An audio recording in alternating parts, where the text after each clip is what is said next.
Hi అండి. Welcome back to our channel Reena వంటలు. ఈరోజు వీడియోలో అటుకులతో ఒక మంచి ఈవినింగ్ స్నాక్ రెసిపీని మీకు చూపించబోతున్నానండి. అటుకులతో కట్లెట్ చేయబోతున్నాను. చిన్నపిల్లలైనా పెద్దవాళ్ళైనా చాలా ఇష్టంగా తింటారు. ఇది చేయడం కూడా చాలా ఈజీనేనండి. ఇంగ్రీడియంట్స్ కూడా పెద్ద పెద్దగా ఏం అవసరం లేదు. సింపుల్ గా ఇంట్లో ఉండే వాటితోనే ఈజీగా ప్రిపేర్ చేసేసుకోవచ్చు. మరి దీన్ని ఎలా ప్రిపేర్ చేసుకోవాలో చూసేద్దాం రండి. ముందుగా దీనికోసం ఒక పెద్ద మిక్సింగ్ బౌల్ ని తీసుకుని ఇందులో 1.5 కప్పు వరకు అటుకుల్ని వేసుకోవాలి. వీటిని తీసుకునేటప్పుడు ఒకసారి జల్లించి తీసుకోండి. ఇందులో డస్ట్ ఏదైనా ఉన్నా కూడా వెళ్ళిపోతుంది. ఇప్పుడు ఇందులో కొన్ని వాటర్ ని పోసి ఇవి మెత్తగా అయ్యేంత వరకు నాననివ్వండి. వాటర్ అనేది ఎక్కువ పోయకుండా అటుకులు కొంచెం తడిసేంత వరకు పోసుకుంటే సరిపోతుంది. ఇలా అటుకులు మొత్తం నానిన తర్వాత ఇలా చేత్తో ప్రెస్ చేస్తే మెత్తగా అయిపోవాలి.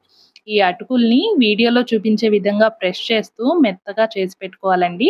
ఆ తర్వాత ఇందులోనే ఉడకపెట్టిన బంగాళదుంపల్ని కూడా బాగా స్మాష్ చేసుకొని 1 కప్పు వరకు ఇందులో వేసుకోవాలి. ఇందులోని 2 టీ స్పూన్ల వరకు సన్నగా కట్ చేసిన పచ్చిమిర్చి, ఒక మీడియం సైజ్ ఉల్లిపాయను కూడా సన్నగా కట్ చేసుకుని వేసుకోవాలి. అలాగే కొంచెం కొత్తిమీర, half teaspoon garam masala, పావు టీ స్పూన్ ధనియాల పొడి, 1 టీ స్పూన్ అల్లం వెల్లుల్లి పేస్ట్, హాఫ్ టీ స్పూన్ కారం, ఇక లాస్ట్ లో 1 టీ స్పూన్ కార్న్ ఫ్లోర్ ని కూడా వేసుకుని వీటన్నిటిని బాగా మిక్స్ చేసుకోవాలి. ఇందులో వాటర్ అనేది ఎక్కువ లేకుండా చూసుకోండి. వాటర్ కొంచెం ఎక్కువైనా కూడా కన్సిస్టెన్సీ అనేది లూజ్ గా అయిపోతుంది. మనకు కట్లెట్ షేప్ అనేది సరిగ్గా రాదనమాట. ఇలా కొంచెం కలుపుకొని ఇందులోనే హాఫ్ టీ స్పూన్ సాల్ట్ ని కూడా వేసుకుని అలాగే కొంచెం వాటర్ ని కూడా వేసుకుని తిరిగి మళ్ళీ కలుపుకోండి. వాటర్ అనేది మీకు మరీ గట్టిగా అనిపిస్తేనే వేసుకోండి, లేదంటే అవసరం లేదు. ఇలా మొత్తం మిక్స్ చేసిన తర్వాత కొంచెం పిండిని తీసుకుని బాల్లా చేసుకుని ఇలా వీడియోలో చూపించే విధంగా ఇంకో చేత్తో కొంచెం ప్రెస్ చేసి సైడ్స్ మొత్తం పగుళ్ళేమీ లేకుండా ప్రెస్ చేసుకోవాలండి. మీకు ఏ షేప్ లో కావాలన్నా కూడా ప్రిపేర్ చేసుకోవచ్చు. ఇలా అన్నిటినీ రెడీ చేసుకుని పక్కన పెట్టేసుకోండి. ఆ తర్వాత స్టవ్ పైన ఒక ప్యాన్ ని పెట్టుకుని కొంచెం ఆయిల్ ని వేసుకోవాలి. ఆయిల్ కొంచెం హీట్ అయిన తర్వాత మనం ప్రిపేర్ చేసుకున్న కట్లెట్స్ ని ఒక్కొక్కటిగా ఇందులో వేసుకోవాలి. మీకు ప్యాన్ లో ఎన్నైతే పడతాయో అన్ని వేసుకోండి.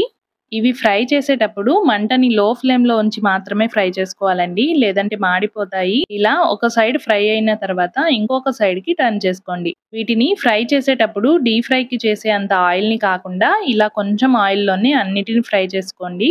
ఆయిల్ అనేది వేస్ట్ కాకుండా ఉంటుంది. అలాగే వీటిని ఫ్రై చేసే ముందు బ్రెడ్ క్రమ్స్ తో కూడా కోట్ చేసుకుని వేసుకోవచ్చు. నేను చెప్పిన క్వాంటిటీస్ కి నాకు 20 వరకు కట్లెట్స్ అయితే వచ్చాయండి. దాన్ని బట్టి మీకు ఎన్ని కావాలో అంత క్వాంటిటీని అడ్జస్ట్ చేసుకోండి. ఇలా మొత్తానికి గోల్డెన్ బ్రౌన్ కలర్ లోకి రావాలి. వీటన్నిటిని వేరొక ప్లేట్ లోకి తీసేసుకోండి. మళ్ళీ నెక్స్ట్ బ్యాచ్ లో మిగతా వేసుకుని అన్నిటినీ ఫ్రై చేసుకోండి. పిల్లలకైనా పెద్దవాళ్ళకైనా ఏదైనా తినాలన్నప్పుడు ఈజీగా ఈ స్నాక్స్ ని ప్రిపేర్ చేసేసుకోవచ్చండి.